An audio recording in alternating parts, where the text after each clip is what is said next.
Hello everyone, both online and here in the room, and very welcome to this Nordic conference around high capacity transport. And I know we also have some people outside the Nordic countries, so I hope they also think this will be an interesting day. I think it's a very good program we have. Now I will first start a little bit about Closer and also about myself, because I think I forgot that. Say that my name is Thomas Asp and I work part-time at Closer with this program around high capacity transport and also at the Swedish Transport Administration, and I am head of a section. And now, sorry, I had to turn sometimes because I can't see if I managed to change slide. So talk about Closer, which are a neutral platform for collaboration for increased transport efficiency.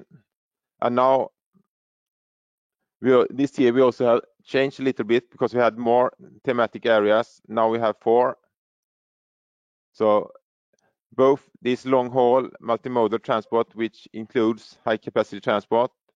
Then we have urban logistics, and we have energy, and we have digital connected services and logistics. But all these are, and that is the reason why we have these metrics, but they are very close to each other. But now we will talk a little bit more also about high capacity transport.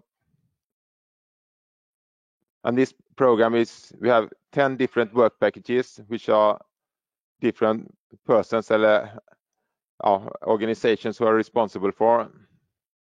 And I think this has been a good idea to have it in this way because it's easy to manage, and you can also, some years you have more in one area and another year in another, but still I think we have something going on in everyone. But this year is maybe most in traffic safety and around longer vehicles, which we hope that we can implement soon.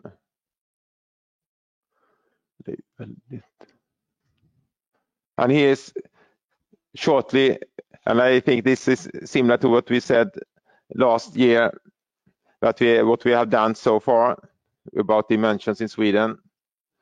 But we had until 2012, it was weight limit on 60 ton and the maximum length 25. 2015, we got 64 ton and the same length. And 2018, we got 74 ton and 25. And now we are waiting for have these 34.5 meter long vehicles, but we don't know more right now. And I know Kenneth Nathanason will talk a little bit more about that later. Other important steps here in Sweden is that we had a roadmap for high capacity transport, which we did 2013. And we also had governmental assignments. I think we had 4 different ones. The first one was 2015 and the last one 2019. And then one thing which I think has been very important, what we have done here at Closer, it is about performance-based standards. And that was included in the legislation when we introduced 74 ton 2 years ago. And last year we did an updated roadmap for high capacity transport because we saw that it has happened a lot between this year since 2013. I'm sorry, now the fire alarm starts here in the room, but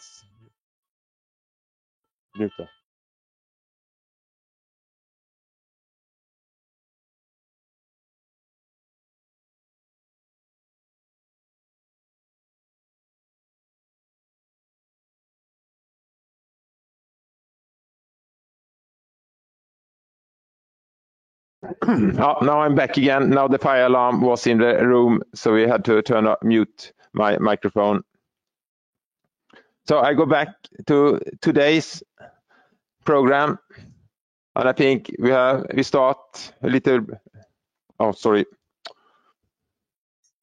I'm sorry, I forgot to change slide. But we start a little bit broader from a European perspective and have 2 different speeches, which I think both will be very interesting to hear what is happening also outside the Nordic countries. And after that, we will have from the 4 different big Nordic countries at least a short speech what is happening right now. And after that, we will also have before lunch a short about how we can have more climate-friendly transports from Jörn Utzon.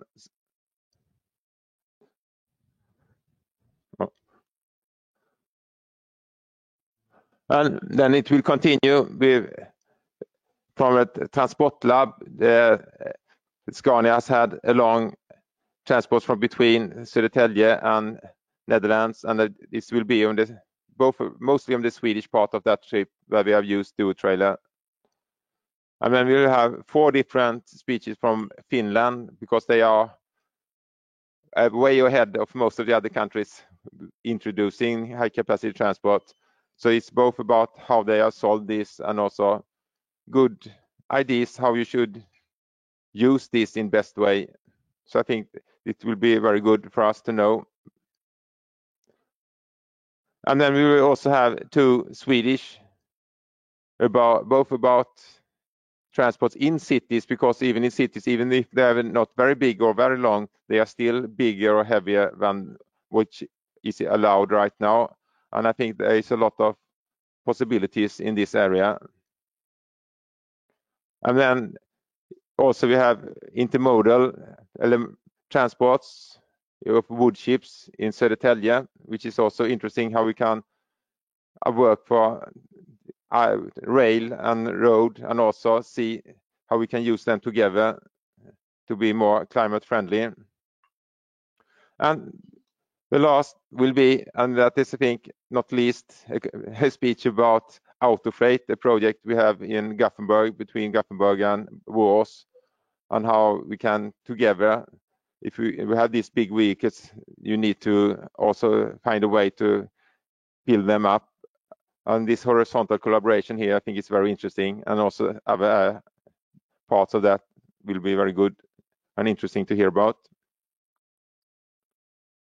So that is my introduction for these days. And as I said earlier, it's very important that we keep times. So that was maybe most for the panelists who will doing speeches, but also for everyone like in the room. But we are important that we are back in the room after lunch break or coffee